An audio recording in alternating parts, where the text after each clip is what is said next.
বন্ধুরা, আজকে আমি আপনাদের জন্য এমন 5টি প্রাণী সম্পর্কে পরিচিত করাবো যাদের সম্পর্কে জানার পর আপনারা কখনোই আর পানিতে নামতে চাইবেন না, কারণ এদের মতন বিপজ্জনক প্রাণী আপনারা হয়তো এর আগে কখনো দেখেননি। গাম্বুট চিটন এর মতন সামুদ্রিক জীব হয়তো আপনি ইতিপূর্বে কখনো দেখেছেন। এটিকে দেখে এমনটা মনে হয় যেন কোনো জেলি বা গাম পড়ে আছে। এমনকি আপনি জানতেও পারবেন না যে আপনার সামনে এটি একটি পাথর নাকি একটি জীব। আমেরিকার এবং আলাস্কার সামুদ্রিক তটে সমুদ্রের ঢেউয়ের সাথে ভেসে ভেসে তারা সমুদ্রের কিনারে এসে পৌঁছায়। এই প্রাণীগুলো 40 বছর পর্যন্ত জীবিত থাকে। যদিও মানুষের জন্য তারা কোনো রকমের বিপদ বয়ে নিয়ে আসে না, এই প্রাণীগুলো মানুষের থেকে লুকিয়েই থাকতে বেশি পছন্দ করে।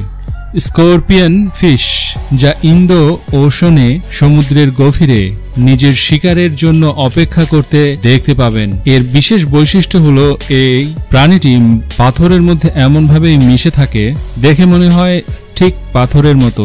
এতে করে অন্য প্রাণীগুলো এই জীবটিকে দেখতে পায় না এবং এর শিকার হয়ে যায়। এই প্রাণীটির ভিতরে ব্যাপক বিষ পাওয়া যায় যা মানুষ কখনোই খেতে পারে না। সাগামি বে ক্রিয়েচার, সমুদ্রের ভিতরে পানির জগৎটা এতটাই বিশাল যে বিজ্ঞানীরা এখন পর্যন্ত তার অর্ধেক অংশের কোনো পরীক্ষা করে শেষ করতে পারেনি।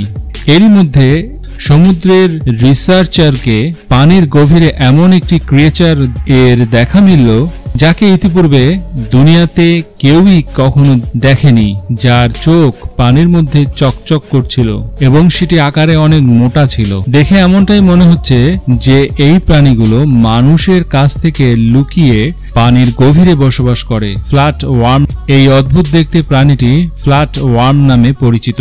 এরা নিজের শিকারকে পুরোটাই গিলে খায়। এটাকে মেরিন ভেনামের নামেও অনেকে চিনেন।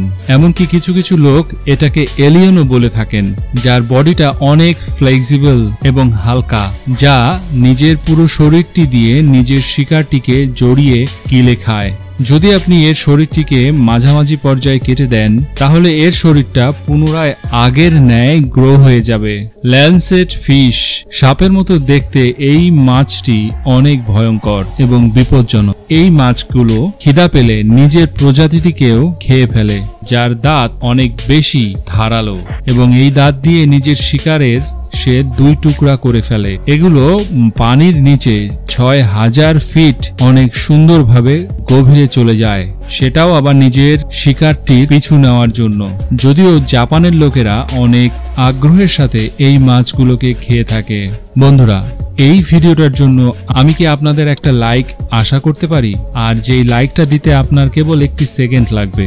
আর ভিডিওর নিচে একটি লাল বাটন আছে, সেই বাটনটিকে ক্লিক করে আমাদের চ্যানেলটিকে সাবস্ক্রাইব করে আমাদের সঙ্গেই থাকুন। ভিডিওটা দেখার জন্য আপনাদের অনেক ধন্যবাদ। প্লিজ সাবস্ক্রাইব করতে ভুলবেন না। এখন স্ক্রিনে যে ভিডিওগুলো দেখতে পাচ্ছেন তাদের একটিতে ক্লিক করুন, ভিডিওটা দেখতে থাকুন এবং আমাদের সঙ্গেই থাকুন। ধন্যবাদ সঙ্গে থাকার জন্য। ভালো থাকবেন।